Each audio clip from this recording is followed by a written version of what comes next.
Our next story comes from Chad. It's a country in Central Africa, another former French colony, another country run by a military junta. Well, that was supposed to change soon. But now there are disturbing reports coming out of Chad. There was an attack in the capital, N'Djamena. It took place yesterday. The army was called in, and now an opposition leader is dead. Chad's internet has been cut. News is trickling out slowly. But here's what we know so far. The dead opposition leader is Yaya Dillo Djerba. He was the leader of the Socialist Party Without Borders. It's an opposition party.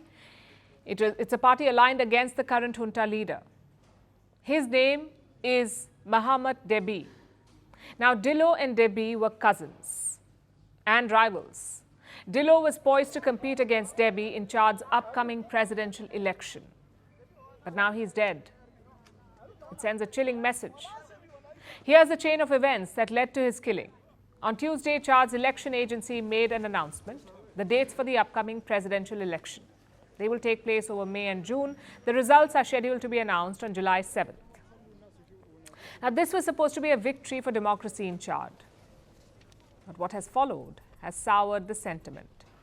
On Tuesday itself, 2 members of the opposition party were rounded up, apparently for attacking Chad's Supreme Court chief. The junta says they went to arrest the attackers, but they're ending up killing people. Like Abakar Torabi. He belonged to the opposition party. He was killed during his arrest. His body was reportedly taken to Chad security headquarters. Opposition leaders say they went to retrieve the body, and they went with Torabi's family. But the junta has a different story. They say that the security headquarters was attacked, apparently an overnight assault by the opposition party, and the junta claim that they shot the attackers in self-defense. The opposition, of course, denies this. Either way, several people were dead by Wednesday morning, and Chad's military forces had taken over the capital. The next step was retaliation. The troops apparently surrounded the opposition party offices, and the party leader, Yaya Dillo Djerba, was inside. He put out this Facebook post. He said that the party was under siege. That's the last we heard from him. Today, an announcement came that Dillo had been killed. That's one less rival for junta leader Mahamat Deby. Now, this story may have you feeling uneasy, but it's hardly the worst of it. The situation in Chad has seemed off for years.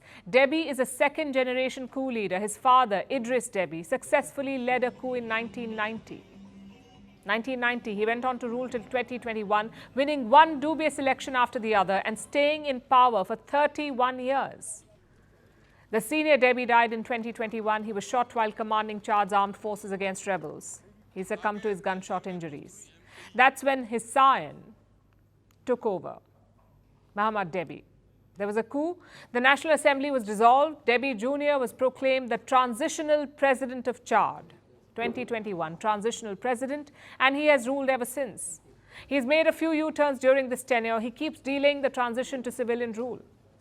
First, it was supposed to be 18 months, then another 2 years, and now who knows, perhaps longer.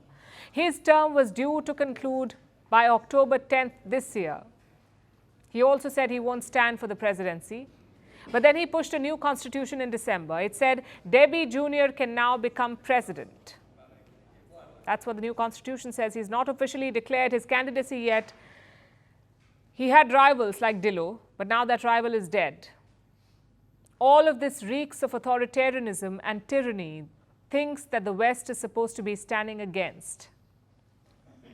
So why don't we hear the United Nations or the European Union condemning Chad? Is it because Deby is close to the French? Unlike the other juntas in the region, Chad is firmly in the Western fold. Deby Sr. had partnered with the French, and Deby Jr. has also remained close to the old colonizers. So far, this seems to have given him a free pass. But will the West ignore these latest reports as well? If their usual hypocrisy is anything to go by, we likely won't hear a peep out of the hallowed halls of Western democracy.